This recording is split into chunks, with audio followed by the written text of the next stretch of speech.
we decided the country. We decided that the multiculturalism, the diversity is something that is a value to society.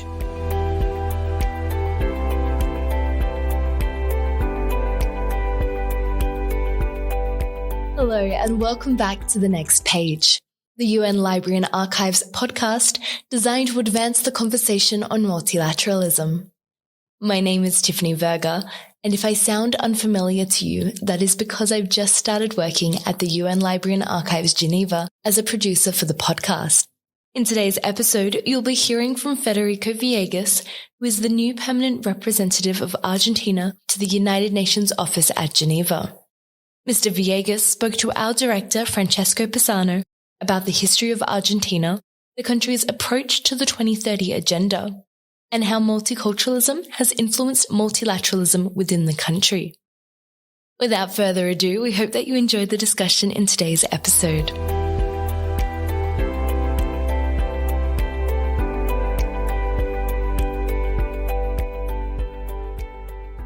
And Ambassador Phil, welcome, and please tell our audience a little bit about yourself and how you came to diplomacy. Thank you. Thank you very much. And thank you to all the listeners for the invitation. Well, actually, when I was a teenager, I was an exchange student in the United States, and I had to fill out a form. When I was 17 years old, I had to fill out a form, and there was a question that says, which is your goal? And I typed in an Olivetti typewriter. I said, become a lawyer and enter the Foreign Service. And that was 17 years old. And of course, that year abroad, I think confirmed the idea I had for my future. So I was born in the north of Argentina, Santiago del Estero. My hometown is closer to Bolivia than to Buenos Aires. And then I went to study in Rosario, and I studied law. But at the end of my career, I knew that I was willing to enter the Foreign Service. And that's how I became a diplomat after the different process that every country has. And you have a very long career, and I know that you've been a client of our library for nearly 30 years, yes. Which means that you were in and out of Geneva several times. So what was your impact with international diplomacy? What was the first time you went into a UN meeting as a diplomat? Well, it was actually I had the privilege of coming for the first time in my life to Europe, arriving at the Geneva airport. So the first time I saw Europe was coming out of Cornavan Airport. I will remember the shock for me, for the history, which means Europe. And it was because I was a United Nations Disarmament Fellow. I was selected as a UN Disarmament Fellow, and therefore the program, as you know, is a very traditional program of the UN, very important. 30 diplomats from 30 countries coming, doing actually like Jules Verne, around the world in 80 days, starting with 40 days in Geneva for the Conference on Disarmament. And so that's how I came here. And since then, I dealt with disarmament issues, chemical weapons, and then I was twice Director General of Human Rights. Therefore, whether for disarmament or for human rights, I've been coming in and out of Geneva for the last 30 years. And using this beautiful library, especially at the times when we didn't have laptops, nor internet, nor cell. This was the heart of the UN for delegates to exchange, to write our speeches, to look for information. So nice to hear that from an ambassador. So thank you for that. So before we go to the heart of our conversation, which is about Argentina in the UN and in the world, let's have a little bit of a presentation of your country. So I know, like everybody else, that Argentina has a rich and fascinating history. And for those who do not know your country well, I suppose everyone knows the name, but not so much the country, perhaps. How would you present Argentina rapidly? And what are the key moments of the history of your country? Well, Argentina is a country that is part of a world that, as you know, was divided through colonialism, first of all. So out of the members of the UN, you have different historical process that became those states a member of the UN. In our baggage, we are part of the picture of colonialism. The first colonialism, of course, from Spain. Our process was one of the first independence process. We had our revolution in May of 25th of 1810. As you know, 1808 was the first in the region, Haiti. 1810 was Argentina. And then the different countries, almost all of them, after Argentina. So that came, and therefore the Spanish institutions, heritage, etc., is very important for Argentina. Actually, you look at the last names, you will find many, many Spanish descendants. But every country builds its present and future according to the values and social constructions that the majority of the society decides to do. And at one point, Argentina decided that we were a big country with few people and enormous potential. And therefore, there was, at the end of the 19th century, a decision of massively incorporating immigration in the country. We were one of the few countries in the world that had an article in the Constitution that specifically called at that time for fostering immigration in a massive way. Therefore, in 1910, 3 out of 4 people walking in the city of Buenos Aires did not speak Spanish, were immigrants. The only city in the world that had the same ratio was New York City. 5 countries in the world have received the highest amount of immigration in a short period of time. And one of those 5, along with Canada, Australia, US, is Argentina. So that's part of our identity. But at the same time, the different process of evolution of a country have elites in a way. They're all run by elites, different elites, whether cultural, economical, political. And at that time, the elite did not have the evolution of democracy and fully representation of the masses, etc., that came after all the revolutions at the beginning of the 20th century. Therefore, there was a huge social debt of a big country that was developing, but had a lot of people that were not part as actors of that development. And therefore, we had a huge process that was the turning point in our history, a huge process that we decided that the development came by inclusion of those masses. And therefore, we had a systematic process of using our economic advantage that we had at that time in order to make the lowest class a middle class through a New Deal, basically, that we had as a country. And that is something that is very characteristic of Latin America. Any social scientist that analyzes will see that the presence, a long-standing presence of the middle class as actors through public free education all over the country has been one of the characteristics of Argentina. But fortunately then, the other point in history, which is very sad, the darkest period of Argentina, is that unfortunately the world, and the UN was a hostage of this, the world was divided since 1947 in the good and the evil.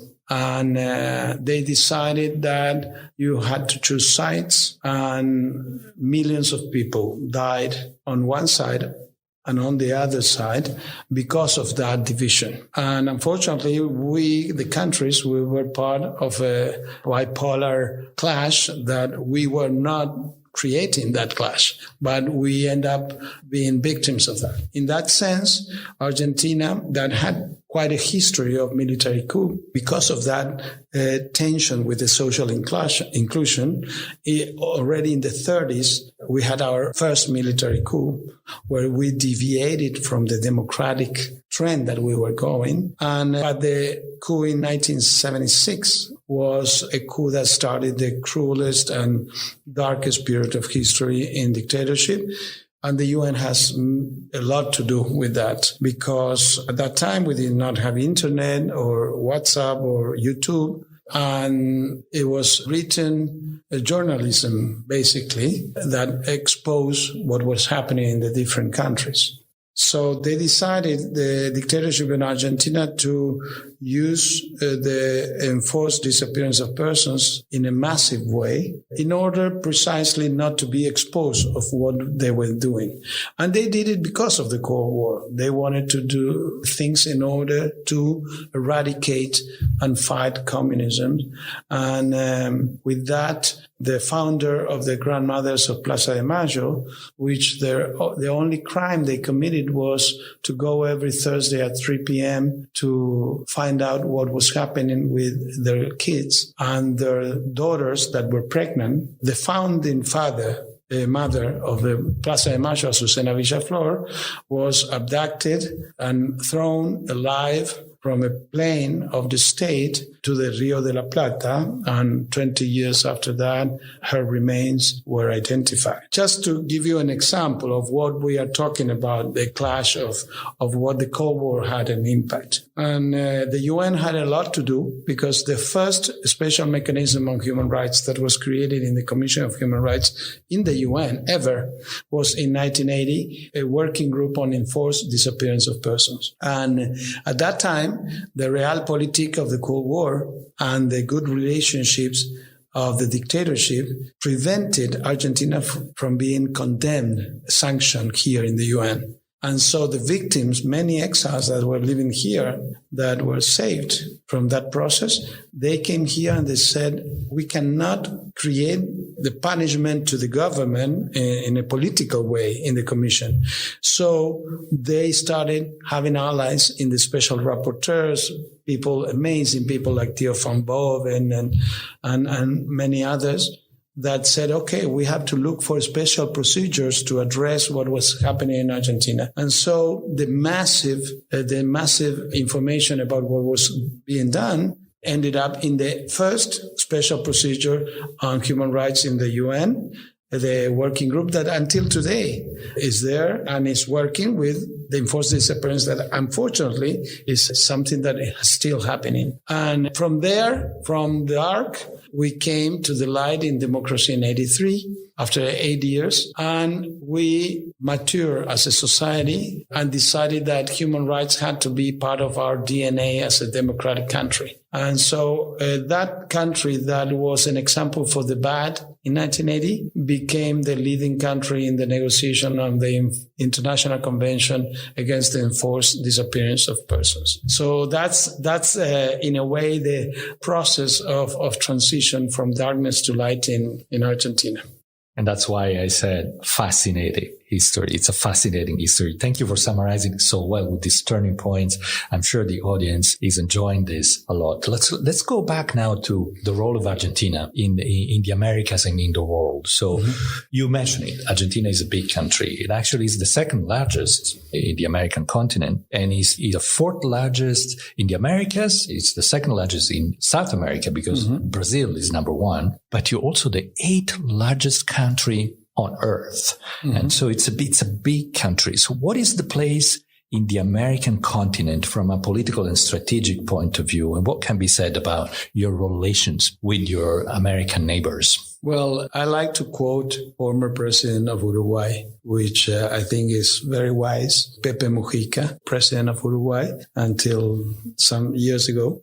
And he said that estamos cosidos de por vida. We are sewn, like a tissue. We are sewn for life, our countries. So the thing is, if you know that you are in a neighborhood and you live in a house and you know for sure that all your life you will live in that house, forever, and you have a neighbor in the other house that will also live for eternity in the next house. The question is, what is the smartest thing to do? To get along well with that neighbor that for eternity will be together or not? And in a way, that's what happened in Latin America. Argentina and Brazil, the two were the leading countries in this new phase of the relationship that, of course, came because of recovering democracy in our countries. Until we recover democracy, with Alfonsín and Sarney in 84, unfortunately, our military still had war games in the military academies, analyzing conflict hypotheses of problems among the countries. It was natural for a military academy to make war games exercising on invasion. And we were on the brink of an armed conflict with Chile in 1979 because of a territorial dispute, and we were glad, both countries were glad to end up in an arbitration that prevented the war. And therefore, the role of Argentina is, along with Brazil and other countries, to foster these common values, common interests, common realities, common cultural heritage, and therefore our agenda, we can have sometimes disputes and different approaches to certain things, but we have been very coherent in understanding that our Latin America has a place in the world if we are together. Thank you for the powerful message there. I like the analogy of people living in houses next to each other. Let's go back to something you said before, talking about this economic growth, economic power. Now, everybody knows that South America has experienced unprecedented development in our modern history, economically and financially speaking. But a few know that nothing really compares with the performance of Argentina, who had the world's highest real GDP already at the end of the 19th century. So in 1895, Argentina economy was number one in the world. Real GDP we're talking about, and was consistently in the top 10, at least until 1920. When we look at that powerful growth, probably fueled by several conditions locally, including immigration that you mentioned before, and look at Argentina today, what can you say about Argentina's place in the world today? Well, Argentina is a country that doesn't have hard power in the traditional terms of international relationships. We are not a country that the way we approach our relation to the world is through weapons or arms or armies, or that's not our approach. And also, it's not the economic influence on other countries that we look for. It's not a hard power of finances or decision-making on the future of other countries. You know that some countries have legislators that with one vote decide the assistance of development for a country very far away that can change the life of that country if that development is approved or not in the Congress, for example, of a country. That's not Argentina. What we have is, of course, something which is obvious, is called soft power. And the soft power is the way that we decided as a society to move forward in improving our values, whether it's political, social, or economic organization. So, of course, each country is like every human being of the 7 billion that we are around or more has its own place in the world. We all always say we are individuals, and there's not a single person that is exactly like the other. The countries is the same thing. The 195, we are, each country, it's a construction of a society with values, with a social, historical context, and ambitions for the future. In our case, we decided that we want a society with inclusion, a society that cannot wait for society exclusively in a spontaneous way to change for better. We had the best creation of the social tissue of Argentina is by far the human rights movement. If we have to be proud about something that we created as a society, was the human rights movement that in the UN is very well known because we have been actually one of the main actors in the progressive development of human rights at large since we came back from democracy. So that construction for us now is the leadership in deciding that we can have a better society and we can have a positive impact in the world to create a better society. I give you just one example. We were like in many other societies traditional, of course, and we had this historic background, but still one day we decided that sexual orientation should not be a cause for exclusion, discrimination, and violence. And we were able, and at the time that we were one of the first countries in the world to have same-sex marriage, something that is being discussed today in the radio in 2021, and we had it for many years. And there are 100 out of the 190 countries, approximately 77 still consider homosexuality a crime. And on the other side, you have countries that have decided, their societies, that not only we don't consider a crime, we consider that anybody can love whoever he or she wants. And so those are examples of a society that is dynamic in the discussion, dynamic in looking for new phases of evolution, of course, with difficulties, with dissent, with the political debate, huge political debates. We are very active. Argentina is a country that I'm sure everybody's surprised that when you get a cab driver, the cab driver in Argentina is able to talk fluidly about political reality, not only of Argentina, internationally. If you get a cab driver tomorrow, I can bet you that at one point, very nice people, they will start talking about Afghanistan and the Taliban and what's happening in the news.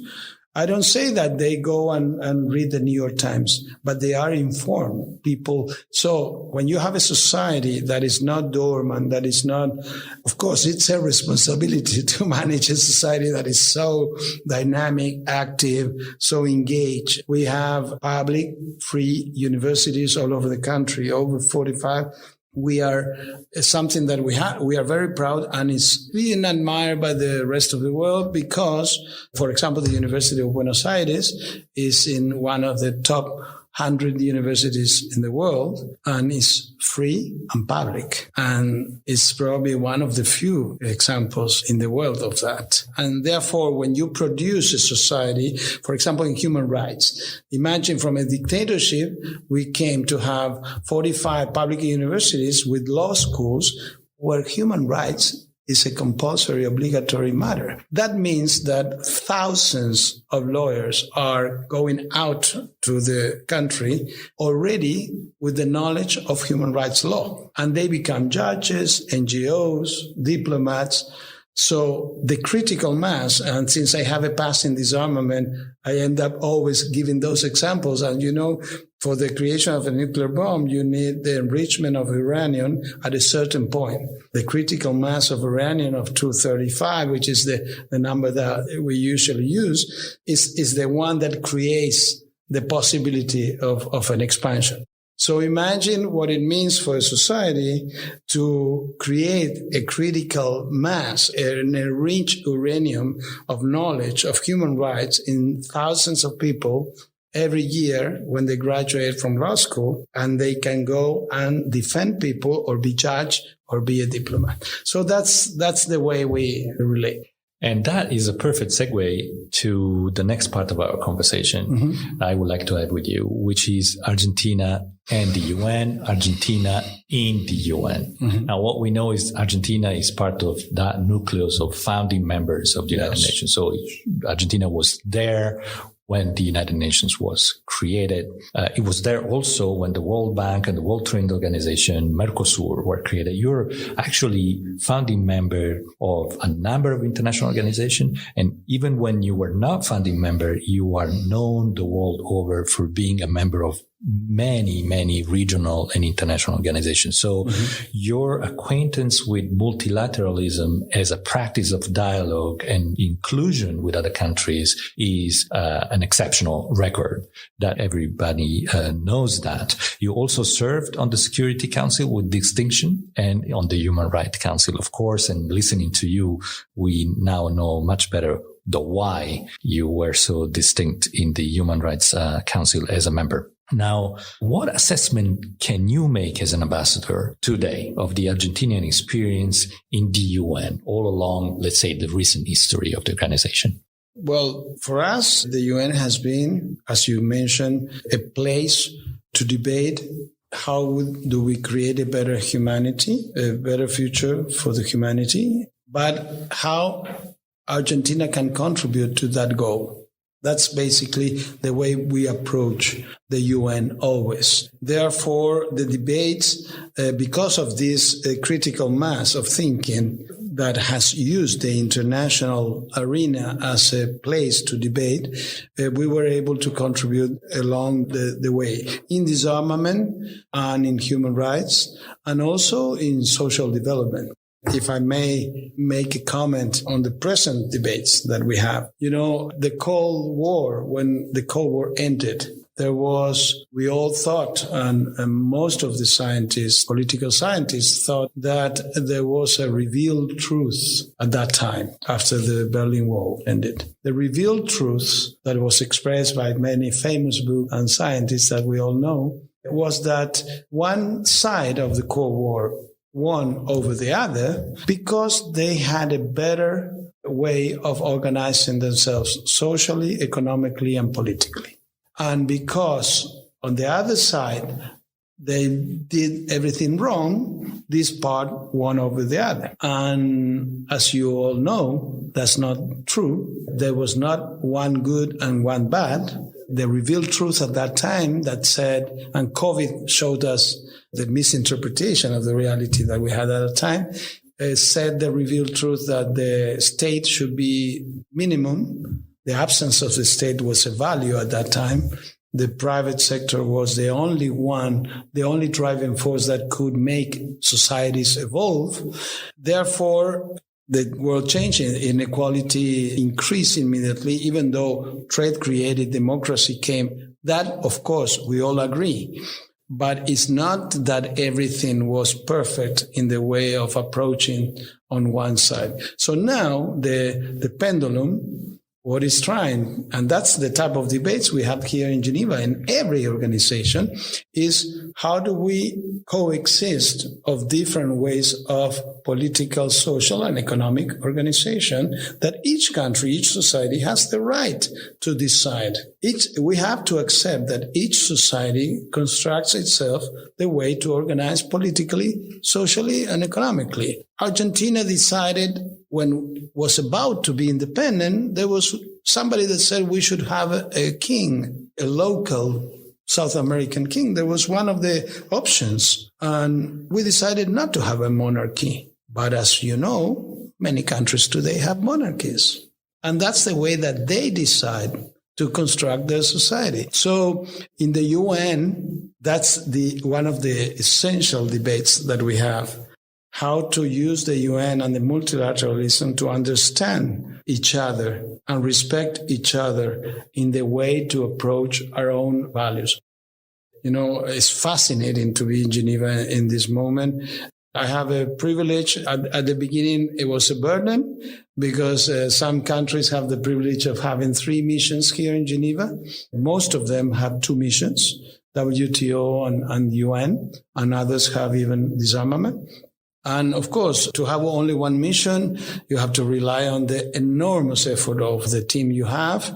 But COVID ended up showing that is very useful to have one mission, because COVID has forced humanity, but in particular international organizations, to look the solution of everything in an interdisciplinary way. It's what I find, my evaluation here of the UN in Geneva, which is fascinating, is that I feel that the 35 international organizations here approximately were born in different contexts for different reasons, with different bureaucracies, different treaties, etc., and not necessarily have been dialoguing among themselves. There was not, since the big establishment of International Geneva, something that forced those organizations to survive, because it's a pandemic, to talk and work together. Therefore, now we see all the time that the director of the WHO is talking with the director of the WTO, and is talking to the ILO, and of course with Madame Bachelet and the president of the Human Rights Council. Why? Because in a couple of months, we had a negotiation of a waiver on intellectual property on vaccines, and parallel in the WHO on approval of vaccines, and parallel in the Human Rights Council, a resolution on the equal access to vaccines as a human right. And that's just 3 examples, every organization. So I think it's a fascinating time for the UN to have a great brainstorming of this new opportunity of working together. Argentina will be part of all the discussions, and we are very active in the progressive development of human rights, of course, not only on issues like enforced disappearance and related to our past, which is the present, unfortunately, of many countries, but also on new issues for the future. Business and human rights, we were one of the leaders in bringing the idea here, and now the rights of older persons. I remember, we have international treaties of human rights, specifically for structural vulnerabilities, and we were able, after long debates, to have an instrument on children, which is very important, one of the most ratified treaties in the world. And we were able to have one on women, of course, which is a huge debt that humanity has on discrimination against women. And we have our instrument. And we were able to create one in 2005 for persons with disabilities. That was a huge stage. After long debates, we created and we changed the culture of approaching persons with disabilities, understanding them, and moving beyond the traditional paternalistic and patronizing way of approaching them. And we changed the culture on persons with disability, and it's an instrument. And now Argentina is moving forward to convince that we need the next step, which is older persons. Older persons, and COVID has shown bluntly, unfortunately, the vulnerability of other persons and the need for them to have a stronger international protection on their rights. And that's, for example, one of the leading initiatives that Argentina is moving in New York and here in Geneva also. As a last comment on this, sometimes people say the UN, why do we need it? And another common thing in a barbecue is when I'm a diplomat and people ask, okay, what do you do? You're a diplomat, okay. The UN, why do we need the UN? And then the other typical thing is these are old issues. Human rights are something from the past that is not needed anymore. The Holocaust is long ago. It will not repeat itself. And of course, the 2 things are wrong. And I start with the last. For 300 years, since the creation of the state that we know, the notion of a state started in 1648 with the Westphalia, and until 1948, for 300 years, we had a state and a development of international law and the relationship between the states that was exclusively based on the national interests of those states. Whatever happened with the people inside those states was not an issue to other states. No matter discrimination, massacres, exclusion, whatever you want to do, it was not a matter. The international law for 300 years was based on the law of the seas, on the rules of the war. 1948, and after the Holocaust, we decided as humanity that every human being had a right that internationally should be not only recognized but protected, regardless of he or her nationality. It goes beyond the notion of the state. But that is 1948. We are talking about only 75 years. So my question is, if for 300 years humanity had this approach of international law, and we have been going through only 75 years, I understand that this is the tip of the iceberg of international human rights law. And we have a long way to go. So we need institutions, strong institutions, to have a platform to continue growing. Hopefully 300 years of progressive development. And the other thing, why do we need the UN? It's hard, and I come from being ambassador in Mozambique. I opened the Embassy of Argentina in Mozambique, a privilege I had of being 4 years in Africa. And I came directly to my post in Geneva from Maputo, from Mozambique last year. And there are many ways to answer, why do we need the UN? But among others, I feel, international relations were based on power. That's not a political scientific concept. It's a real concept. It's a concept that includes the life of people.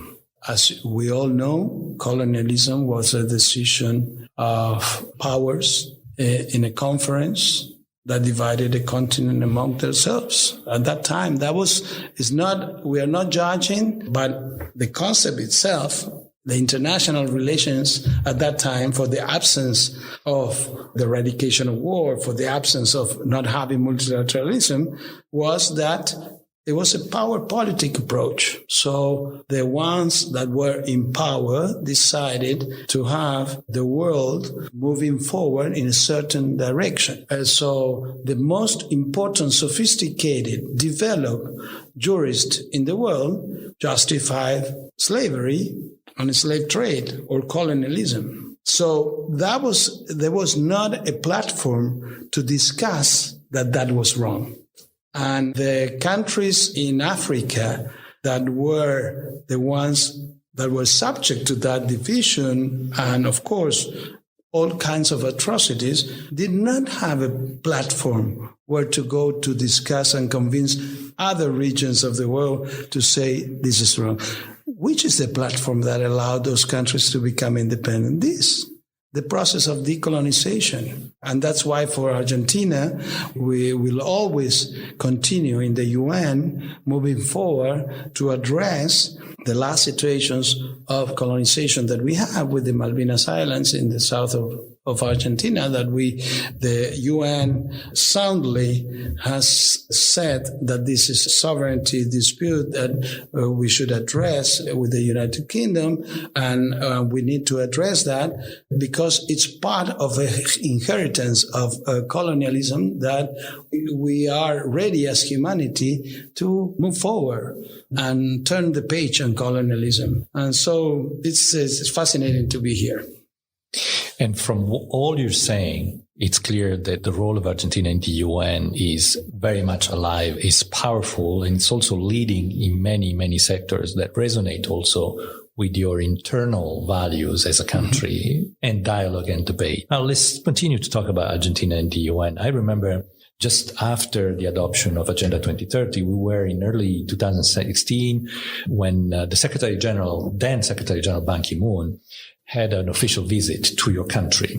And he famously said, I congratulate Argentina for its commitment to the values of the UN and early start on the implementation of Agenda 2030. Here we're just in 2016. The document is just adopted September 2015 in the General Assembly, so it's brand new. So what is your view as an ambassador to the UN concerning Agenda 2030 and the SDGs for Latin America, let's say the Latin America of tomorrow? What is the potential of this agenda? I think that the Agenda 2030 and the SDGs is an opportunity for Latin America to have a real boost in our development. Why? For two reasons. The first something that comes before the debate on climate change, before the debate of the environment, which is the social inclusion. I always say, what is the most important thing of development? And the most important thing is that you are able to have development for all. But that is a construction, a social construction that has a philosophy behind, which is the person that is wealthy needs to understand that if the person that is very poor improves its situation, it's not only something that will benefit that person, it's something that will benefit the wealthy also, because the whole society evolves. In the international discussions, we have exactly the same rationale. And COVID has again showed us the importance of the interconnection.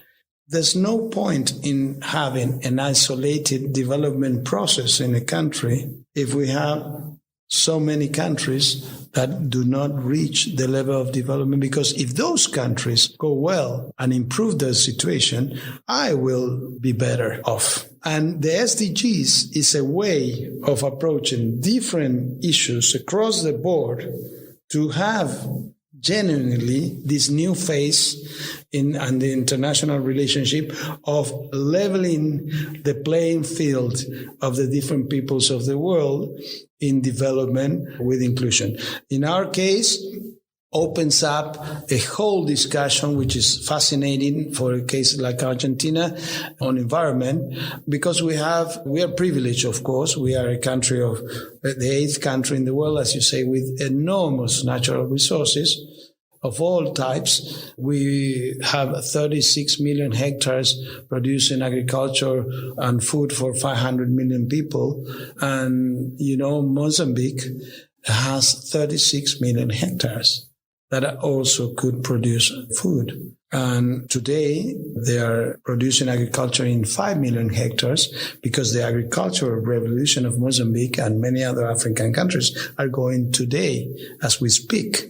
They're moving forward in the revolution of producing food in Africa. So that's the world that we have, and the SDGs. In the case of Argentina, puts us in the mirror of understanding the environmental agenda on renewable energies, regardless of the huge resources that we have on oil and gas and others. We have all the social inclusion. For example, in the WTO, we are negotiating the first treaty, the agreement that will merge trade with sustainable development and an SDG, which is 14.6, which is subsidies for illegal, undeclared, unregulated fishing that is predating the stocks all over the world, which is an SDG itself.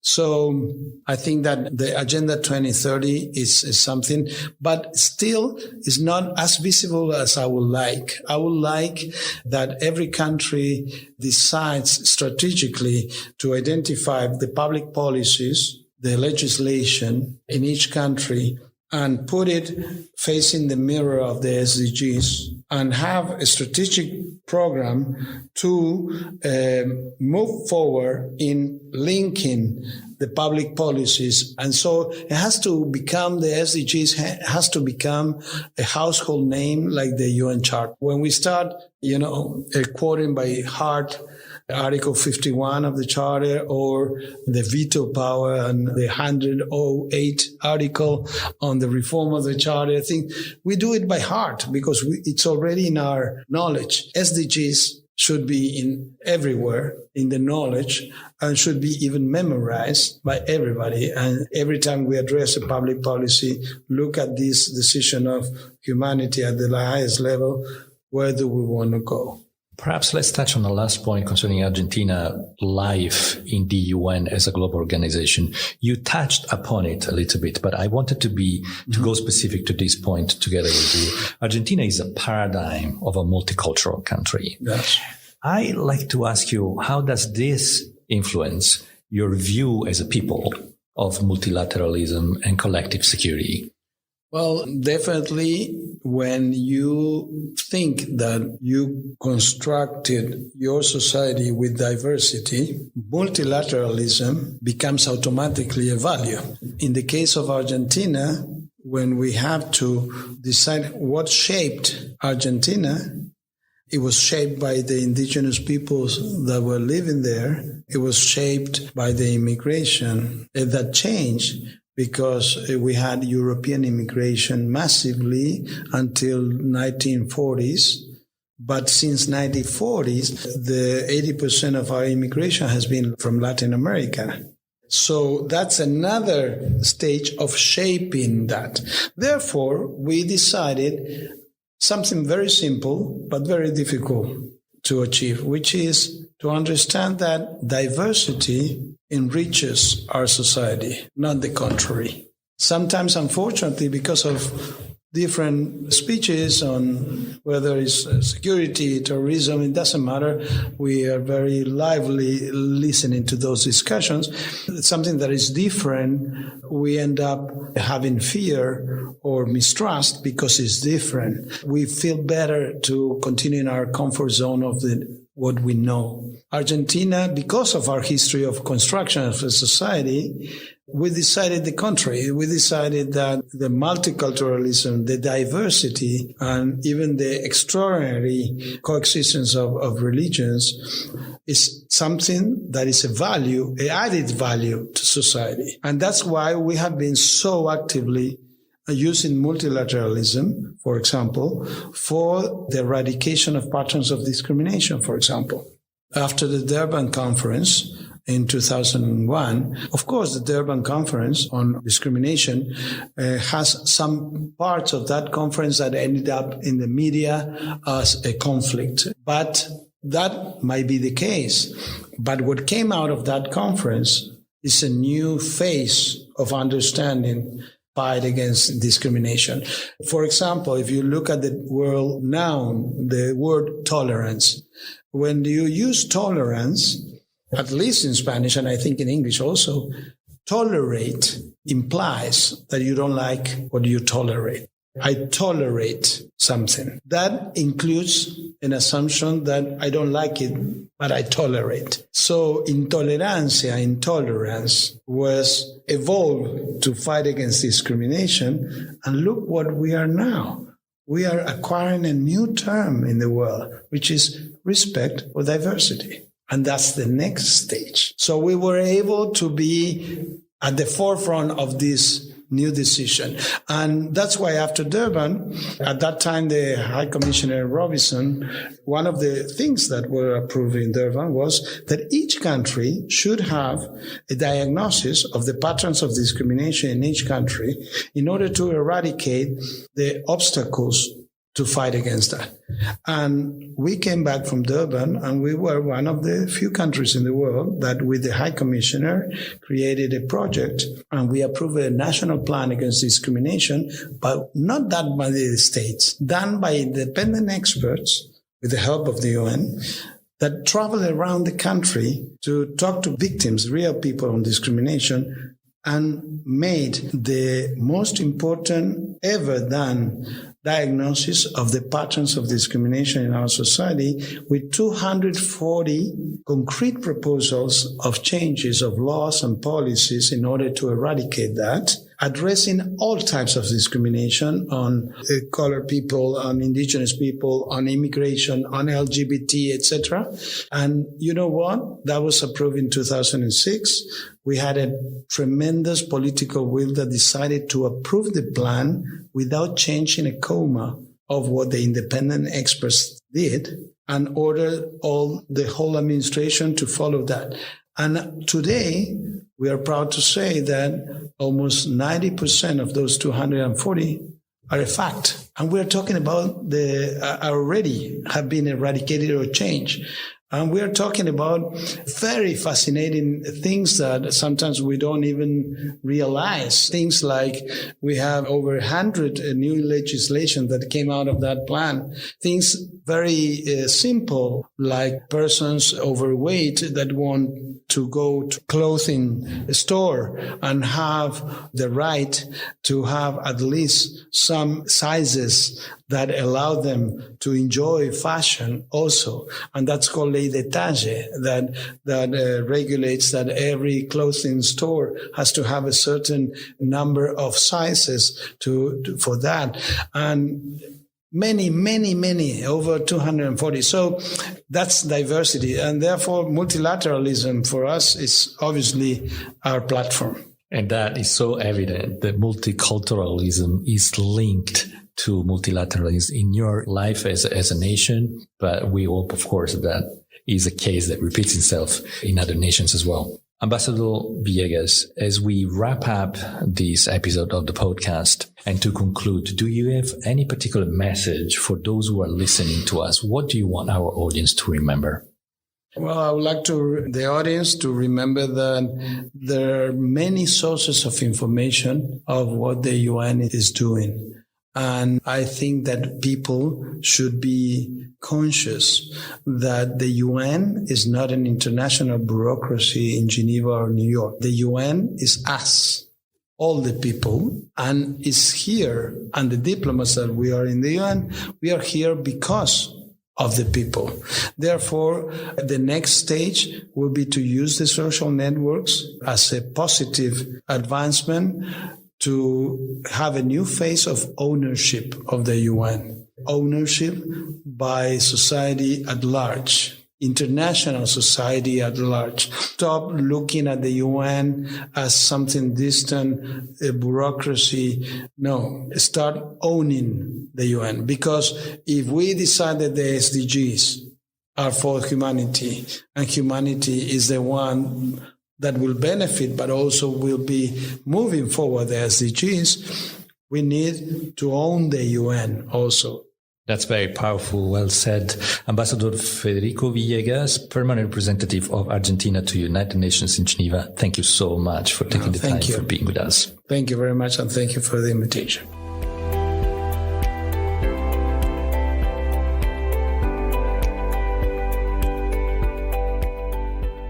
We hope that you enjoyed that conversation between Federico Villegas and our director, Francesco Pisano.